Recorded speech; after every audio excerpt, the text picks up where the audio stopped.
All right, hello, and welcome back to another episode of the Jimmy T Podcast. We are back here again this week with my co-host, Brandon. How's everybody doing? Good. How are you doing this week? Oh, fine, thank you. How'd you feel like last week's episode went for you? Thought it was really good, really fun to be in the studio talking about best school in the nation. Yeah, I personally thought it was a good episode. A decent amount of people checked it out. I was happy about that this week. Yeah. It was certainly a nice little boost coming back from break that we were able to get some eyes on some episodes, and we'll continue to put more out so we can get more eyes on stuff.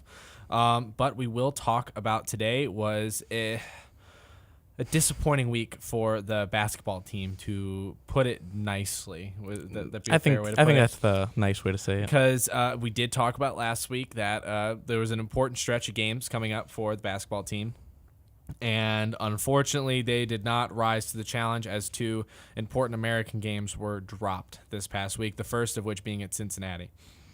Yeah, that was an away game, something that we should have picked up, but What I will say, well, if we needed to throw an excuse at something, Cincinnati has not lost in the American yet.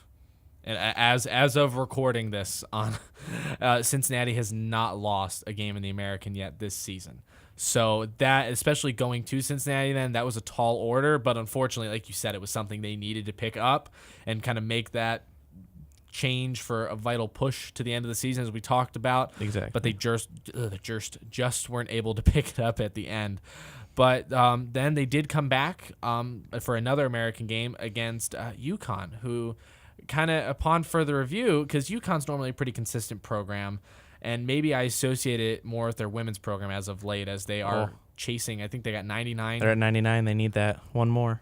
Yes, and so maybe I associate them more often with that. And the men's team, oddly, as a power dynamic, kind of gets forgotten about, at least as of late in that kind of news cycle. Without Kemba Walker anymore. Yeah, so those kind of names being gone, that they were 11-12 going into the game this past weekend.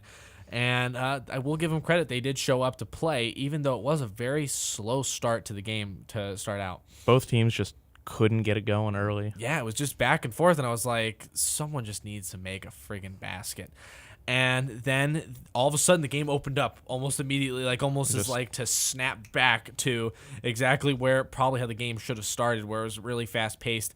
And I think for myself, what kind of noted that change was Taco picked up 2 quick fouls at the beginning of the game, and I feel that his presence not being in the game at that point was kind of felt, and that's what caused things to open up on both ends. Open up for UConn. It was 2 offensive fouls in the first 90 seconds.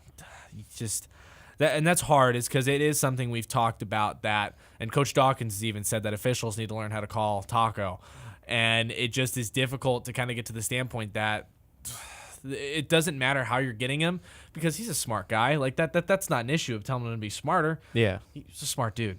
And so it's just to, I guess, get into better situations would be the best thing I can say, but it's hard because he is such a big guy. But number 35, the center for UConn, who is a 7-footer as well, he this year has actually been a great counter to Taco, because he's close enough in size that Taco's not able to have his way with him as he is many other centers in the American. Exactly. It's not the really big disparity between two players that we're used to seeing coming in at 7 foot. That's just somebody that can really start competing with him terms of rebounds. Yep, and that's a guy that, when a team's able to have someone like that, is effective no matter what the game is, but especially against a guy that's physically dominant in Taco just by stepping on the court, and him being off the court hurts the Knights in a big way, because we talked about this last week, that we said foul trouble. Not that it was a problem for the Knights up until this point, but if you're going to be successful, you got to have your stars out there. And that's the only way you're going to be winning these important games down the stretch, is when your guys are on the court. And UConn, whether or not this was their game plan to kind of do this, as officials was questionable calls at certain points in the game, they were able to get Taco off the court, and that was able to open up the paint for them to really take advantage of it. Yes. They also were shooting amazing outside of the arc. To talk about the paint being opened up, that's where they really hit their pace. It was, to round it up, 70% from behind the line. That's impressive. And I said it. I said it's amazing that, because you get into the flow of watching a game and you're like, oh, you don't realize just how well a team is shooting until you see the percentage. And you see the percentage at the end of the game. And Banyard did say this in his post game press conference that a lot of these are most likely uncontested. And I did notice this as well, kind of thinking back, like, well, yeah, they did have this three and open up at the half and in the game, and that I remembered one that was just insanely wide open that he probably could have held it there for a couple seconds and then shot it. It just was so wide open. And when threes, especially with good shooters, are already hard to do, like if you're able to make it a little easier for them, then you're just making it easy. And so that's something that at least that's why they're able to do that. And then another weakness for the Knights also reared its ugly head that we talked about, that their shooting game is non-existent outside of Matt Williams. And he did have a very quiet night last night. Yeah. Overall, the team was shooting at about 27% from the three, which lower than we normally do. But the good thing, though, that you can say about Matt Williams is he really had a good presence driving to the hoop this game, which is something that we don't normally see. But it's just really impressive to see that he has that wide repertoire of moves and that he can actually, much like B.J. Taylor, just take it to the hoop. Yes, and then something else about Matt Williams, because he just provides so much else in a game where his contribution to the team was kind of having to change and require a little bit else of him. He dives all over the court going after balls and everything, and that's something that I think the team as a whole does. And I think Matt Williams is a great leader in that example as one of the veterans in the locker room. Is that if the younger guys are starting to see this dude just diving in, that he's a shooter. He's our shooter. He's a shooter, and he's hustling every single play, diving. Because if that saves 3-4 turnovers a game, that's a big impact, especially when turnovers are something that really hurts us bad a lot of games. Just getting a couple of those back just really makes a big difference and kind of gets the whole team rolling, I think. Yeah, and that's something that especially kind of was something else to build off of was with Matt Williams, because he understands that his contribution wasn't there shooting, because it was a tough time. They were coming out to meet him at the 3-point line, and so his shots weren't going to be as open and as easy for him to make as he can be. It's difficult. Contested shots that make a difference. And that he kind of went and did his other contributions. The only thing is no one else really stepped up to kind of fill that deep shooting presence that the Knights kind of rely on, as when a Taco's not in the paint to be able to help pick up points, then the shooting's not there either. We were lucky that it was only a 3-point loss, I would say, from the way we shot and then how foul trouble ended up biting us in the butt big time. Yeah, I think 3 points down for how we played is good, but still, it's just another loss, especially in conference. It just for me, kind of like, because then when a game doesn't go well, you're like, well, certain names, did they contribute? And A.J. Davis did make a couple of plays that were some nice impact plays. He's very good at providing that. Yeah. And so I guess for me, it's like, just come on, give me a little bit more, because you're able to... That little push. Because you're able to make these great, fantastic plays where they're just these little momentum-changing plays that are great.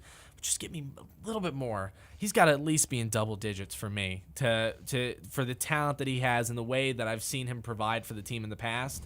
And maybe this is something that he's still learning how to play with B.J. Taylor, because A.J. Davis really kind of became prominent for the Knights last season when B.J. Taylor was not even on the court. When he had that chance to step up. Yeah, B.J. Taylor was in a boot the whole season, and now that even then A.J. Davis was hurt for a bit of time, and then when he was finally back, B.J. Taylor was hurt. And so that's kind of the thing that maybe that's something what A.J. Davis needs to do, is to get on the same page with B.J., and maybe that's something that's kind of limiting his scoring. But for me, I talked about this last week, just want a little bit more from him. I think that he, like we said, he makes some very impressive impact plays. Just give me a little bit more, especially in a game where a Matt Williams wasn't getting us the points that he normally does. I mean, we only had 3 players that were in double digits last night. And the nice thing is 2 of those were off the bench, and Banyard and Effiani. So it was great, but it just, then a guy like A.J. Davis, just give me more than 5 points. Get into double digits, and maybe that could have been the difference in a game like this. 3-point game could have been. Yeah, and that's a storyline for the Knights going forward for the end of this season and into next, because it's outside of Matt Williams who's going to step up as a shooter. Because for the rest of the season, a big thing that teams are going to try and do is take Matt Williams away from us. Well, Matt Williams is gone after the end of this season, no matter what happens. Who wants him? It doesn't matter. Yeah, it doesn't matter. So it's kind of like who else is going to step up as that shooter, because eventually those are going to be huge shoes to fill come next season for the Knights. I trust that Coach Dawkins will be able to find someone to fill that, because no one was quite aware of what Matt Williams was capable of shooting like this going into this season. Yeah, this season he just really stepped up into that role as the designated shooter, and it's just worked well. So if Coach Dawkins can get somebody to step up into that role, or recruiting-wise find just a natural shooter who can just really step up and take a shot from anywhere on the court, that would be huge for us, and that's what we really need. And what I will say was the basketball game was not the only heated competition that did go on last night, as they did have the third annual baby race during halftime, and that was they called it a photo finish at the end, because it was exactly like herding cats. It was something special. Yeah, majority of the babies didn't even come off the line. One kid actually started walking, but left like the track or whatever, the field of play, whatever you want to call it. And so he was disqualified, even though he would have won if he'd stayed in bounds. But then one other that immediately came out of the gate pretty quickly, he kind of stopped halfway, then started, and then another baby just right out of nowhere. The winner ended up just coming right past him right at the very end, because the kid who got out, he out of the quick start, he stopped right at the finish line. And the parents can't touch him. They're just like, just cool. Just that little. Just cool. Do you think that's a coaching problem, or do you think that's a mentality thing? What do you think leads to that? Mentality. I think being a small baby, I think is the biggest cause for concern there. But it was something that they almost were concerned that it wasn't going to finish. That they're like, we have a basketball game here to play, guys. Well, what's more important, basketball or the third annual baby race? The third annual baby race. I mean, that's why we all were in attendance last night, to be able to witness greatness before all. Greatness was witnessed. And the kid that peeled off, you just got to remember, you got to crawl before you can walk. Exactly. He just got too greedy at the end. And then to kind of talk about finishes to kind of wrap up basketball, was to say, it was kind of the question, what's the rest of the season hold for the Knights as for an ending?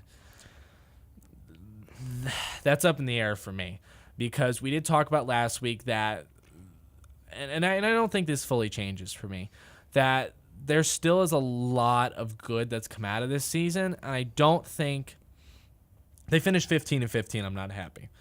But I think if they're able to finish with a winning record this year, when not a lot of teams a lot of people would probably have expected this out of this team, I think would be a success.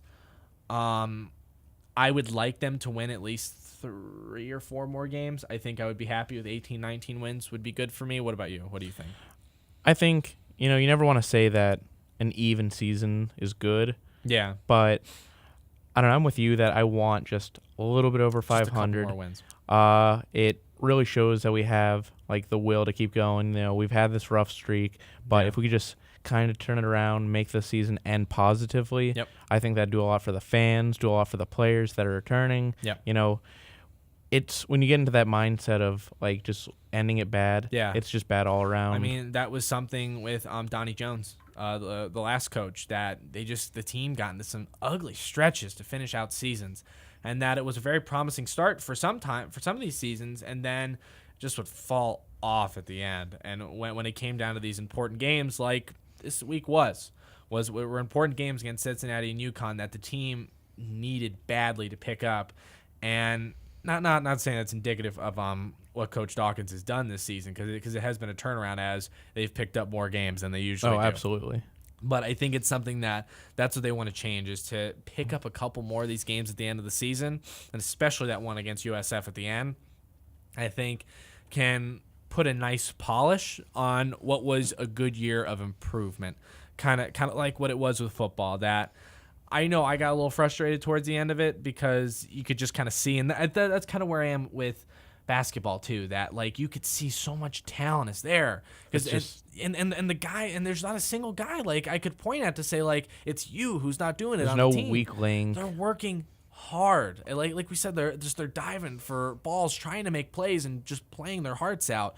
And I think that's, for me, is that you almost want them to just do a little bit better for them, and that it's just come on, just get a couple more plays, especially if they just get that that real just push, Yep. It just really just lights a fire, gets the whole team going. But a positive note, even though we did go on that losing streak, it was a really strongly attended game. Yes, and that's something, because even though I did mention they're now 12-12, UConn, and they are a very successful program. They're historically a quality program, and so even a 12-12 UConn team is still going to give you a very good game. And so I think something like that, to be able to see that we're going toe to toe with universities that are typically very quality basketball school. UConn's a basketball school, and so if you're able to be competitive with teams like that, I think that's all you really want to ask for at the end of the day, because I think the American kind of gets laughed at football. And in basketball, it's a lot of very talented squads that are out there. Especially we're looking at the leaders right now in Cincinnati, not having lost an American game at all this year. There are a lot of quality schools basketball-wise that are still there, and so to be able to be competitive and in the conversation, I think especially for a first season to be in the conversation, that's not bad for me. No, I'll take that. Yep. And then it was then also this week, to continue on the football, was there were still, even though National Signing Day had already passed, there were still recruits coming in to visit, and that's something that it's not necessarily guys that would be like a Richardson that would be like flipping and coming back, or new signees, as I think, unless this has changed, UCF still has one open scholarship, and I think they're gonna hang on to that.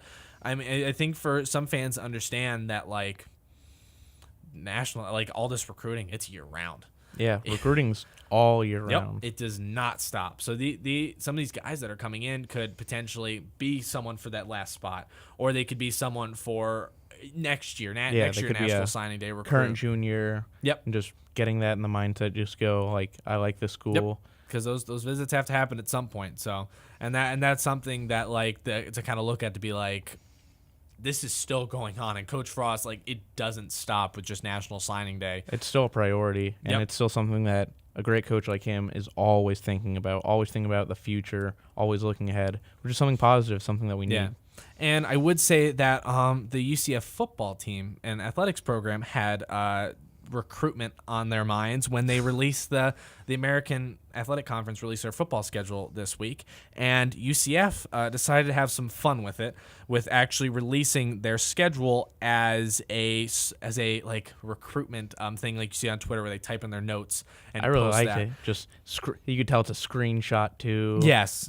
I thought it was really fun. It is fun. I think I told you my initial reaction on the way here today. I was like, ugh. Like, I'm not a fan. Like, give me a nice graphic. But I will say, to kind of have fun with it and to kind of have that appeal for what they're pushing out there to get eyes on, that's a fun way to do it. And especially to kind of have at the end, I think, kind of upon further review of looking at this, kind of be like, oh, thank you to the administration for all their support. Please respect the schedule. No interviews at this time. I love it. Charge on at the end. I like it. I've come around on it. The use of emojis was great. The marketing team, phenomenal. Yes, that is. It's a very simple thing to do. Like, it didn't require a ton of work, but it was something that was a fun thing to do. And now we know what we're going to be looking at starting September 2nd for the Knights. I read this correctly, they open up the first 3 weeks of the season with home games. That's going to be awesome, with because the schedule is as follows: is Florida International is coming here, then Memphis is coming here for family weekend, then Georgia Tech will be coming here, which I'm excited about. I'm really excited for the Georgia Tech game. Really? Why? Because they're a good program. They're a solid program. Not incredible, but they're competitive. Yes. So I think that's a really good test to see where we're at, and if I think we can really win that game and just make some name, and people just going like, wow, like UCF's here to compete. Yeah, and then I think that's the first time an ACC team has come here. I think could be. I think that's what I remember reading, though I could be entirely wrong. Then they're traveling to Maryland. Then Maine is coming here. Oh, the big one. Oh, the powerhouse where we'll all be filling Bright House for that. And then they're going to Cincinnati. Then they will be back for East Carolina, which will be the homecoming game. The best day of the year. Oh, yes, that will be a ton of fun. Then they will be at Navy. And then they will be at SMU. Then UConn will be here for the UCF Salutes night. And then we'll be at Temple. And then we'll be finishing up here with the War on I-4 with USF. I like the schedule. It's a lot of fun games. What I will say is somehow we could talk about is what is one game that you're most excited about? Or I think you kind of alluded to it, but if you want to double down on it, or if there's a different game you want to take. I don't know. A lot of them are good for different reasons. Yes. I really like the Georgia Tech because, A, it's here. Yeah. It's something that's going to be competitive and hopefully something that we can get our name out there and people go, like UCF's a school. The Navy game will be really cool. I know that's that will at be. Navy. But it'll still be it's an important game because Navy was, they were in the American Championship game this past year. So, I mean, that's a team that you want to be able to play some of the best. Yeah. Because to be the best, you got to beat them. Exactly. And that game is televised. They said that they're going to probably have more games televised. Which is always good. Yeah. So, real excited about that. Always getting good exposure. Yeah, that's good. And also for fans, for certain games that will be away, it's like I want to be able to see them. I want to continue to watch because I know that was frustrating for I think it was the Florida International game last year, was that couldn't watch it. Yeah, nobody. I want to watch the game. And so that's nice that they're going to push to have more televised, and they did have that on the schedule they put out, was that, and they even said that more are going to be announced, just who has picked up games as of right now, because that's a whole mess of whether or not ESPN is going to pick it up, CBSSN is going to pick it up. I said that correctly, or maybe something else. But it's normally going to flip between those two, so it'll be something more to talk about as it goes forward. But what about you? For me, Georgia Tech. I like that game. I have some family ties to that game. I know my aunt went there, so that'll be fun to kind of talk about that. May actually see if she wants to come down to go to the game. I like the USF game. I really am. I'm looking forward to that because it's a home game. Yes, and my mom went to USF, and she was talking a lot of smack these past 2 years, and I'm like, I want this one, and I'm this would really be a good one to get. Yes, and it's a home game this year, and it's on a Friday, so we don't have to worry about that pesky Thanksgiving getting in the way. So I am going to make sure that I will be at that game. Oh, for sure. Because I've missed the past 2 games. I've not seen UCF and USF play in person. I'm going to make sure I see this one. So that, for me, is the game that I will be most looking forward to. But I mean, yeah. It's a big bragging rights game. Oh, yes. War on I-4. And I mean, because unless something changed, unless some softball and some other stuff that's happened that maybe has changed that, but I'm pretty certain we're at least tied, if not winning, because I know we pulled ahead a couple weeks ago and we beat them in basketball. We'll solidify it at the end of the basketball season, getting that. But and then talking about other sports starting up, I know we'll do our best to see what kind of coverage we're going to do for certain sports like baseball and softball, but what we will be talking about is UCF events, and you ended up participating in one event at Burger U, which was comedy night, if you want to tell us a little bit about that. Yeah, so Wednesday night, they do it once a month. Burger U hosts open mics for comedians to come out, tell some jokes, hopefully get some laughs. But, yeah, it was a lot of fun. It was pretty crowded. Of course, Burger U always has their wing deal that night. Oh, really? Do they? Yeah, so good amount of people. A lot of really funny people. That's good. Yeah, I did it a couple times last year, and it was cool. I saw a lot of new comedians and people that I hadn't seen before. So that's fun. It's good to mix it up, get some different jokes in there, and just really talented school. One of these times, it was class permitting, I'm going to do my best to get out to one of these because it does sound like a lot of fun. I like Burger U, so I've always have a nice time when you go there, and then kind of that atmosphere of just people going up there to do that. I personally don't think stand-up wise I would necessarily want to do that. That's not my forte, to kind of put it that way. I'm more playing off of stuff. That's what I'm better with. Not like the thought of sitting down and writing something or to like think of something to say. Yeah, it's really different. It's difficult, and so for me, I'm like, I'm good. but it sounds like it was a fun time, and we got laughs. Yes. Yeah, I got a couple. I mean, you're representing us now, so we gotta. I gotta make you look good. Yes, exactly. You gotta be carrying the brand. That's my job description. Make James look good. Thank you. I mean, as long as we have that in there, and Leland, because Leland's going to get pissy if he doesn't get included in that. Leland always makes us look good. That's the reason why we look so good today. Exactly. And Leland, make sure to plug all of your stuff as we're saying this, because go check out his stuff. It's really good. One part on campus, people on campus that are definitely pissy right now are the bookstore. Oh. Okay, I'll click on it. It was 20,000. Was that the number, or at least average was 20,000? Well, they're calling it 20,000, but it's about 3 textbooks. 3 textbooks. So, however you want to classify, 20,000 seems a little bit more impressive, but $20,000 worth. Hey man, you need that online books. Access. That stuff's not cheap. That's nuts. And we do have an article of this from Nicholson Student Media called NSM Today for UCF by UCF. I don't know why I just gave them that full-on plug, but we are using Bridget's article. So good job, Bridget. Yeah, there you go, Bridget. To kind of go off of it, $20,000. That's nuts. Jose Roberto Alonso is 39. He was arrested on February 2nd for grand theft and dealing in stolen property. He admitted he made about $24,000 in 14 months from stealing and reselling textbooks. Dang, he began hiding the books under his shirt and walking out with them without paying in 2009, but started stealing more this last January in 2016. I don't know. He said that he sold 70 different textbooks, but 70 textbooks doesn't add up to 20,000. No, it doesn't. There's no way. Oh, but hey, when that financial aid doesn't come in, people start doing what they got to do. Because that is a thing on college campuses. That's universal. That's not a UCF thing. That's a United States thing, as far as I'm concerned with universities, is that textbooks are expensive. And I wouldn't imagine it would take you that long to get to $20,000 worth of textbooks. No, especially if you're getting hardcover. Yeah. Oh. No, I don't have any hardcover textbooks. Goodness, I wonder how they caught him. I mean, who knows? How hard could it be if he was stuffing them under his T-shirt? Well, I guess if he got away with it. I mean, he's been doing it since 2009. So, and apparently just ramped up his game last year. So, I mean, who knows? But it is something that if I'm the bookstore, that's something you want to look at. Yeah, because that's a lot of money to go up missing. Especially to go 8 years without people noticing. Maybe that's where one of my books for my classes that I wasn't able to get, maybe that's where it went. Somebody just took it off the shelf. Took it off the shelf. What a thank you, Jose.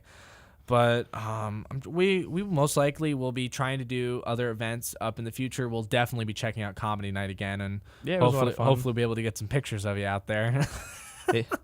Absolutely. We'll get you up there looking good, and we'll make sure we promote it nice and well to go out there. And it's definitely something when we are out there, if you're a viewer/listener, however you take this into the show, interact with us when we're out there. Yeah, absolutely. We'll definitely love to talk with you about the show, and that's something ideas, else. Some feedback. Yeah, and definitely feel free to interact with us on social media about the topics we cover each episode, as we love this stuff too. That's why we're talking about it. Exactly. So we definitely have a lot of opinions on it. Would love to hear what you think and kind of go back and forth about it as well to increase that fan identification with this show, because this show is for people that want to know more. By fans, for fans. Exactly. And that's something that you're not going to get from a lot of other places, that you're going to be able to get opinions that you're going to want to hear. That's something that it's a little more layman's terms of what's going on. And so, and that kind of stuff. But yeah, don't forget to check us out on social media, on our Facebook, everyone's Twitter. Leland, make sure to plug your stuff, and don't forget to subscribe to our videos so you can get all of our content as it comes out every Tuesday morning as of right now. Fresh off the press. Yes. So this has been another episode of Jimmy T Podcast. Thank you for being here. Hey, always again a pleasure. This week. It has been a great time, and thank you to Leland for editing us. I am James. And I'm Brandon. We'll see you next time.